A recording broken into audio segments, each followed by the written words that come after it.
Meet Yoruba enslaved woman who led a revolution in 1884 to free slaves in Cuba, Carlota Lucumi.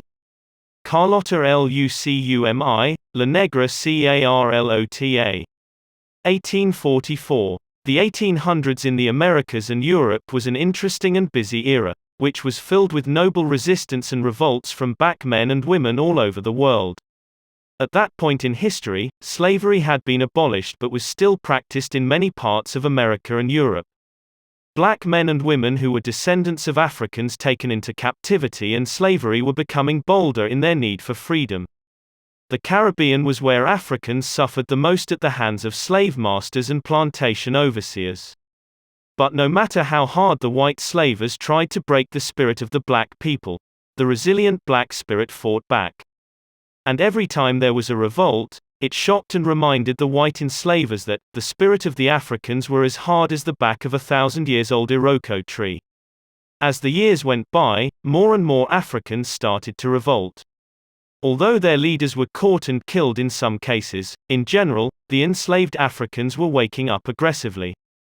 It was in that unflinching demand for freedom that the legend and achievements of Carlota Lucumi were born. Carlota Lucumi, a kidnapped African woman, is known as one of the leaders of the slave rebellion at the Triunvirato plantation in Matanzas, Cuba. Carlota was an African-born free woman from the Kingdom of Benin, West Africa.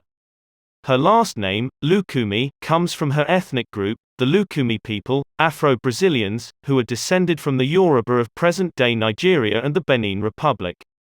Lucumi was kidnapped around the age of 10, and taken from her African homeland to the Matanzas province of Cuba.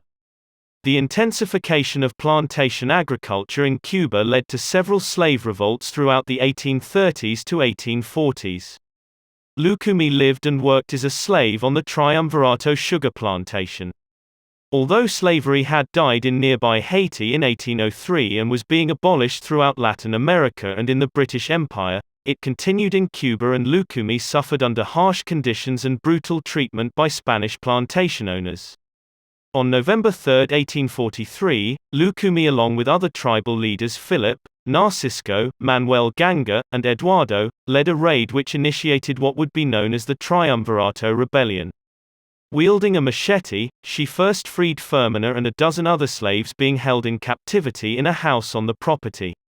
She then burned the house that had been used to torture slaves, killed the overseer's daughter, Maria de Regla, and then forced Julian Luis Alfonso, the owner of the Triunvirato plantation, to flee. Lucumi and her followers then went to the Acane plantation, killing as many whites as they could find. In their brief two-day rebellion, they destroyed 5 sugar plantations, as well as a number of coffee and cattle estates.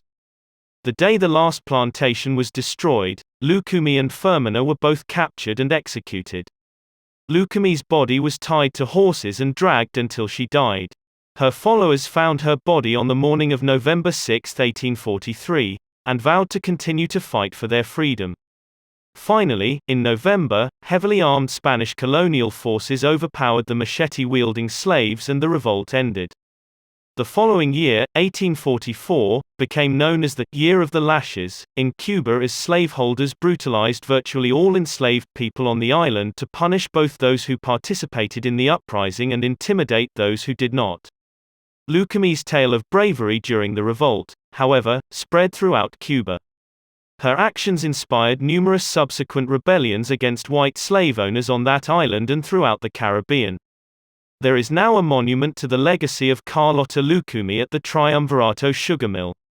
Thanks for watching. Kindly subscribe to Ziontv Gh on YouTube, Facebook and Instagram for more teachings of African spirituality and history.